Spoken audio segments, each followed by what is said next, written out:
नमस्कार बच्चों, पिछले दिन हम लोगों ने अतिथि देवो भव पढ़े थे, जिसका होमवर्क हमने दिया था अभ्यास बनाने के लिए।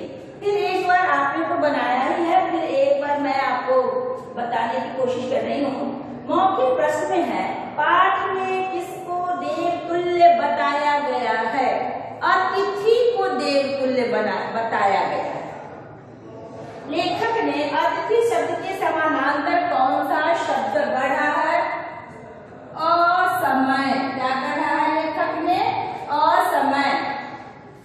फिर है, लेखक के अनुसार अतिथि पर लिखा उनका लेख किस ग्रंथ से बड़ा हो सकता है? लेखक के अनुसार अतिथि पर लिखा उनका लेख महाभारत से बड़ा हो सकता है। प्रस्तुत लेख के रचयिता कौन है? प्रस्तुत लेख के रचयिता देवेंद्रनाथ शर्मा हैं। अब है लिखित प्रश्न में। लिखित प्रश्न देखिएगा, लिखित प्रश्नों में लघुत्तरीय प्रश्न, लघुत्तरीय का मतलब लघु उत्तर वाला प्रश्न, उसका प्रश्न 2 से 3 वाक्य तक ही होना चाहिए, उससे अधिक नहीं होना चाहिए।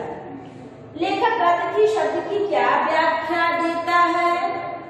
लेखक अतिथि शब्द की व्याख्या देते हैं जिसके आने एवं जाने की तिथि मालूम नहीं हो। दूसरा प्रश्न है, लेखक किस बात में अपना सौभाग्य मानता है? लेखक के यहाँ हमेशा अतिथियों का आना जाना लगा रहता है। इस अतिथि के आगमन को लेखक अपना सौभाग्य मानते हैं। तीसरा प्रश्न है, अतिथि देवो भव का क्या अर्थ है और लेखक वर्तमान में इसे ठीक समझते हैं या नहीं? अतिथि देवो भव का मतलब है कि जो अतिथि आते हैं उनके साथ हम देवता तुल्य भाव करें, अर्थात उनका अनादर न करें। वर्तमान समय में लोगों का जीवन अस्त व्यस्त है, अधिक परेशान रहते हैं, इसलिए लेखक ने व्यंग्य किया है आज के लोगों पर। अतिथि तो हमेशा अतिथि ही हैं, लेकिन आज के कॉन्टेक्स्ट में कभी कभी अतिथि बोझ हो जाते हैं, इसलिए सभी असमय आने वाले अतिथि कभी कभी ठीक नहीं होते। आज की तुलना में पहले अतिथि कम क्यों आते थे?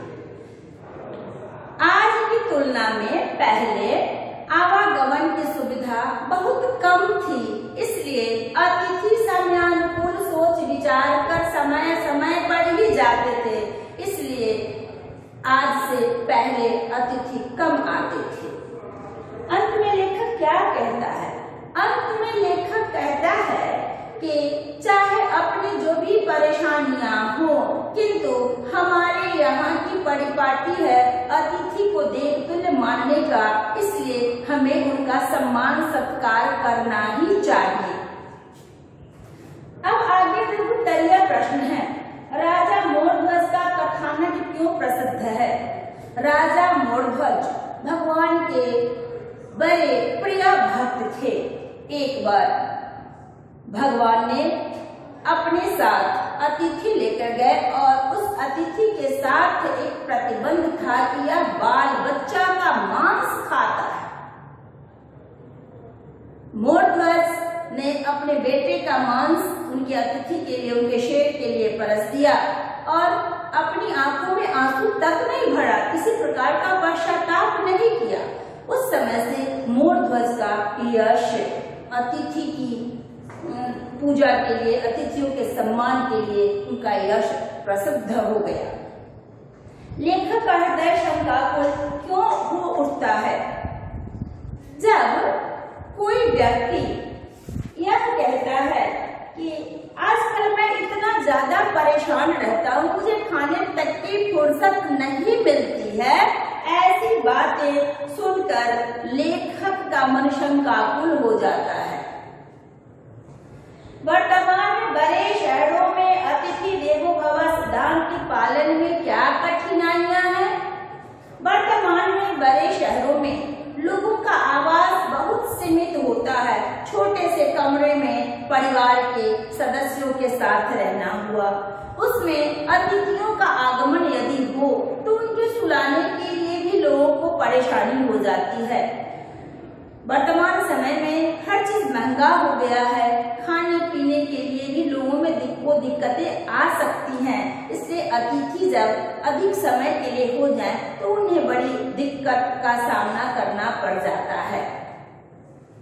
भाव कुभाव अनाथ आलसम पंक्ति की व्याख्या कीजिए और बताइए कि यहाँ लेखक ने उक्त पंक्ति का प्रयोग किस संदर्भ में किया है। वर्तमान समय में लोगों को चाहे जितनी भी परेशानियां क्यों न हो, यदि अतिथि हमारे यहाँ आते हैं तो मन से या बेमन से, चाहे खुश होकर या बोझिल होकर, जिस किसी तरीके से भी हमें अतिथि का सम्मान करना ही पड़ता है, करना ही पड़ेगा, क्योंकि यह हमारी परंपरा है। हम अपनी परंपरा को छोड़ नहीं सकते हैं। अपने यहाँ आने वाले नियमित अतिथि की लेखक ने क्या विशेषता बताई है? अपने यहाँ आने वाले नियमित अतिथि की लेखक ने विशेषता बताई है कि उनके खाने का कुछ अलग तरीका है। वो खाते हैं तो अपने मन पसंद भोजन खाते हैं, न कि जिसके यहाँ आए हुए हैं उसके दिए गए सुविधा के अनुसार खाएं। उन्होंने अपने अतिथि के बारे में कहा है कि वह दाल इतनी गाढ़ी खाते हैं कि उसको पतला करने के लिए 100 ग्राम घी मिलाकर ही पतला किया जा सकता है, अन्यथा वह नहीं खाएंगे। अर्थात वो अपने स्वभाव से समझौता करने वाले नहीं होते। लेखक को स्वयं सेवक बनकर क्यों रह पर रहा था? लेखक का नौकर छुट्टी पर घर गया, वह घर पर ही था। इसी बीच इनकी पत्नी बीमार हो गई। अब इसी बीच अतिथि आ गए। अब उन अतिथि का सम्मान कैसे न हो और कौन करे, यह समस्या थी इनके साथ। ये अतिथि को लौटा नहीं सकते, इसलिए उन दिनों लेखक को स्वयं ही उनका सेवक बनकर उनकी सेवा करनी पड़ी।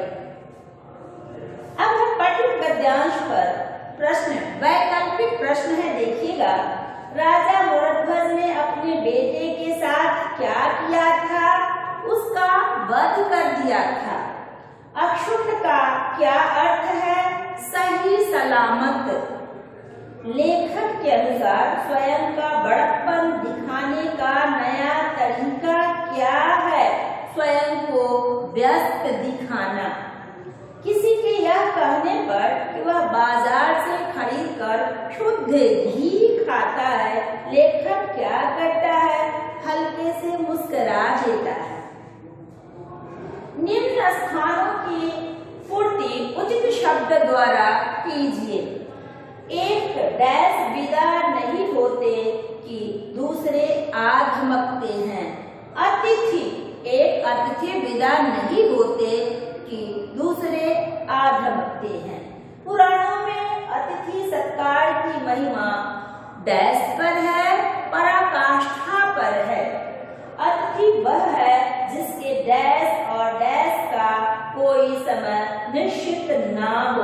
अतिथि वह है जिसके आने और जाने का कोई समय निश्चित ना हो। अतिथि देव केवल डैश खाते हैं। अतिथि देव केवल अन्न खाते हैं। डैश का आना आनंद का मूल था। अतिथि का आना आनंद का मूल था। अब भाषा से प्रश्न है, ये आपको सीखना चाहिए। भाषा के जो प्रश्न हैं उन प्रश्नों में ध्यान दीजिएगा। भाषा से जो प्रश्न हैं वह भाषा के प्रश्नों में क्या 3 वर्ग बने हैं, याद करेंगे एक चीज। हम लोग सब शब्द के भेद पढ़ते हैं, संज्ञा सर्वनाम विशेषण क्रिया अव्यय पढ़ते हैं ना। कर्ता के रूप में प्रयोग होने वाला संज्ञा भी होता है और सर्वनाम भी होता है। ठीक है, इसको कर्ता के रूप में प्रयोग करते हैं। और जो कर्ता होता है, जो संज्ञा सर्वनाम होता है, उसको हम पुरुष संज्ञा सर्वनाम को पुरुष के भेद से 3 भागों में बांटते हैं। उसके 3 भेद होते हैं पुरुष के। पुरुष के अंतर्गत कौन कौन आते हैं? संज्ञा आते हैं और सर्वनाम आते हैं। तो पुरुष 3 प्रकार के होते हैं। पुरुष कौन कौन होते हैं? पुरुष 3 प्रकार के होते हैं। पुरुष 3 प्रकार के होते हैं। प्रथम पुरुष, मध्यम पुरुष,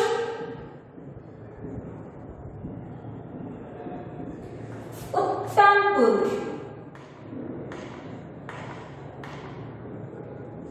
इसी प्रथम पुरुष को अन्य पुरुष भी कहा जाता है। प्रथम पुरुष को क्या कहते हैं? अन्य पुरुष भी कहते हैं। अब कैसे समझेंगे कौन प्रथम पुरुष होता है, कौन मध्यम पुरुष होता है, कौन उत्तम पुरुष होता है? ध्यान से सुनिएगा। बोलने वाला व्यक्ति हमेशा उत्तम पुरुष होता है। जो बोलता है वह उत्तम पुरुष होता है। वो अकेले बोले तो एक वचन में होगा और अन्य लोगों के साथ, जैसे मैं खा रहा हूं, तो मैं खा रहा हूं कोई कहता है, उसमें एक ही व्यक्ति खाने वाला है और अपने ही बारे में बोल रहा है। हम सब खा रहे हैं, तो हम सब कहने में बोलने वाला तो खाता ही है, उसके साथ साथ अन्य लोग भी खाते हैं। बोलने वाला उससे अलग नहीं हो पाता। इससे उत्तम पुरुष का वह बहुवचन हो गया। बोलने वाले की बात जो सुनता है, सुनने वाला होता है, वह मध्यम पुरुष होता है। वह एक भी हो सकता है या अनेक भी हो सकता है। और हम बोलने वाला व्यक्ति, सुनने वाला दो उपस्थित है। बात करने का विषय कुछ भी हो सकता है। हम यहाँ बैठे बात कर सकते हैं और दिल्ली शहर में रहने वाले लोगों के विषय में भी बात कर सकते हैं। कोई सड़क पर चला उसके बारे में बात कर सकते हैं, पत्ते गिर रहे उसके बारे में बात कर सकते हैं। जो वहाँ उपस्थित नहीं है, तो बोलने वाला व्यक्ति जिसके बारे में बात करता है वह प्रथम पुरुष अथवा अन्य पुरुष कहलाता है। तो उसके आधार पर आप देखिएगा कि प्रथम पुरुष और अन्य पुरुष यह हुआ। इसमें आपकी किताब में दिया है मैं, मैंने, मेरे, तेरे। कौन किस में आता है? मैं उत्तम पुरुष में आया। मैंने, यह भी उत्तम पुरुष में है। मेरे, यह भी उत्तम पुरुष में। मैं शब्द हमेशा उत्तम पुरुष में होता है। उसमें चाहे जो कोई भी कारक क्यों न लगे, वह उत्तम पुरुष ही होगा। मेरे। अब है तुम से क्या बनता है? तेरा। तो तुम हमेशा मध्यम पुरुष होता है। तुम क्या होता है? मध्यम पुरुष होता है। मुझसे, यह भी उत्तम पुरुष में है। मुझसे, उस पर, वह शब्द से उस पर बनता है। तो उस पर, वह का जो भी वाचक होगा, जिस किसी कारक में, वो सारे प्रथम पुरुष में हो जाएगा। तुमने, मध्यम पुरुष है। तुमने। हमारा, मैं का बहुवचन रूप हुआ मेरा का हमारा। मैं से मेरा, मेरा का हमारा। उन्होंने, वह से उन्होंने बना। उन्होंने प्रथम पुरुष हो गया। उसके बाद है आपका हम में, मैं का बहुवचन रूप हम में। तेरे लिए, तुम से हो गया तेरे लिए। उनकी, वह से उनकी। उनकी। आप से आप। आप भी हो गया प्रथम पुरुष में। आप से। आपकी, प्रथम पुरुष आपकी। और आपको, आपको। आपको मैंने तीनों पुरुष की परिभाषाएं बतला दी हैं, जिससे पुरुष समझने में दिक्कत नहीं होनी चाहिए और इस तरीके से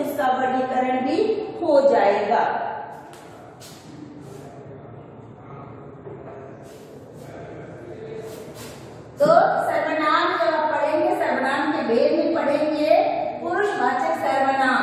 उसी पुरुषवाचक सर्वनाम के 3 भेद होते हैं, प्रथम पुरुष, मध्यम पुरुष, उत्तम पुरुष। ठीक है, यही है आपका प्रथम, मध्यम, उत्तम पुरुष का।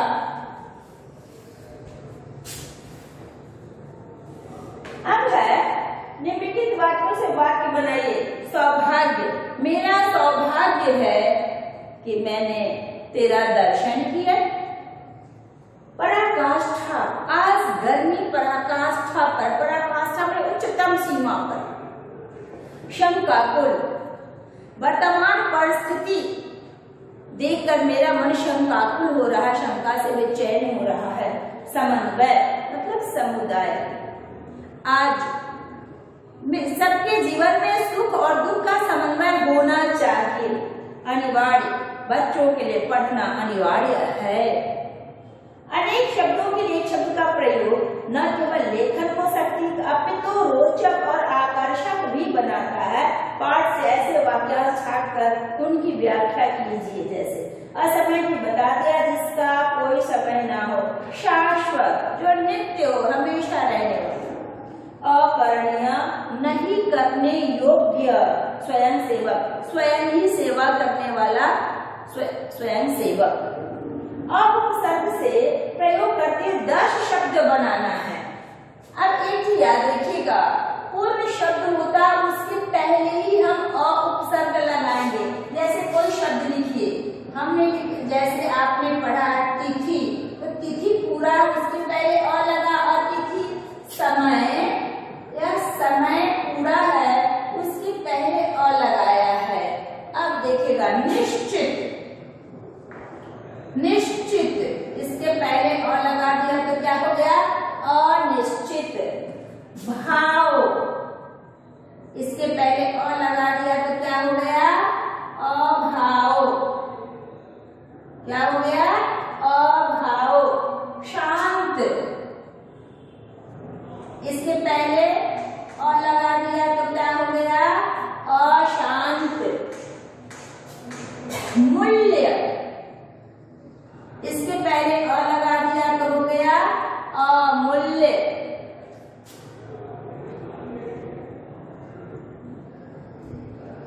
उसके बाद आप इस तरह से अ लगा लगा कर शब्द बनाएंगे। और भी देख सकते हैं, नीति, अनीति, नीति अनीति, न्याय, अन्याय,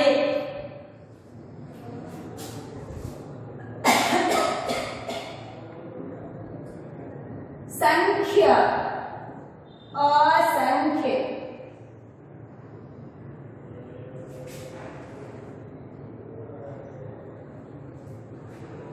ठीक है।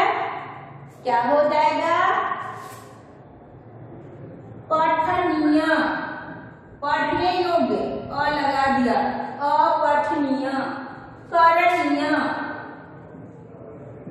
अ लगा दिया, अकरणीय, नहीं करने योग्य, इत्यादि ऐसे जोड़कर शब्द बनाएंगे। अब आप देखिएगा, याद रखिएगा, लिखा है अ संस्कृत भाषा का उपसर्ग है, और यह जो भी है सब के सब संस्कृत वाले शब्द में ही प्रयोग हुआ है। अगला प्रश्न है आपका, निम्नलिखित शब्दों का संधि विच्छेद कीजिए। निम्नलिखित प्रश्नों के संधि विच्छेद करें। संधि विच्छेद 5वां प्रश्न है, समानांतर, समान, धन, अंतर, समानांतर। खाद्यान्न, खाद्यान्न, खाद्य, धन, अन्न, खाद्यान्न। समुन्नत, समुन्नत, सम उपसर्ग है, ठीक है। उन्नत, उत जोड़ नग, सम उपसर्ग, ये और ये दोनों उपसर्ग है। सम भी उपसर्ग है, उत भी उपसर्ग है। सम उत नग, शंकाकुल, शंकाकुल, शंका धन आकुल, शंकाकुल। चलिए बच्चे, आपका ये हो गया। आपने ये दिया है रोचक क्रिया में, रोचक क्रियाकलाप में दिया है कि महाभारत के प्रकरण आता है जो 11 वर्ष के वनवास के दौरान एक बार पांडव भोजन कर रहे थे, तभी कुछ ऋषिगण वहां आ पहुंचे। उनके भोजन हेतु द्रौपदी के पास कुछ नहीं था। तब सहसा श्री कृष्ण ने क्या किया और उससे हमें क्या शिक्षा मिलती है। द्रौपदी के पास से कुछ भोजन के लिए नहीं था। सहसा श्री कृष्ण आ गए तो द्रौपदी के पास एक चावल का दाना था। उसने उस चावल के दाना से श्री कृष्ण को दे दिया। श्री कृष्ण समझ गए और उनका ऐसा प्रभाव हुआ कि आने वाले अतिथि जब स्नान करने गए थे, स्नान करके बाद भोजन करूंगा, उनका पेट उनकी महिमा से भर गया और उन्होंने कहा कि अब मुझे खाने की इच्छा नहीं है, अब मैं खाने नहीं जाऊंगा, पेट भरा हुआ है, मैं आगे बढ़ता हूँ। अगर उनके मन में उनके प्रति दुर्भाव होता तो यह बात अच्छी नहीं। अभाव था लेकिन अतिथियों के प्रति सम्मान की भावना थी, वहां इसी भावना की ओर संकेत किया है। धन्यवाद।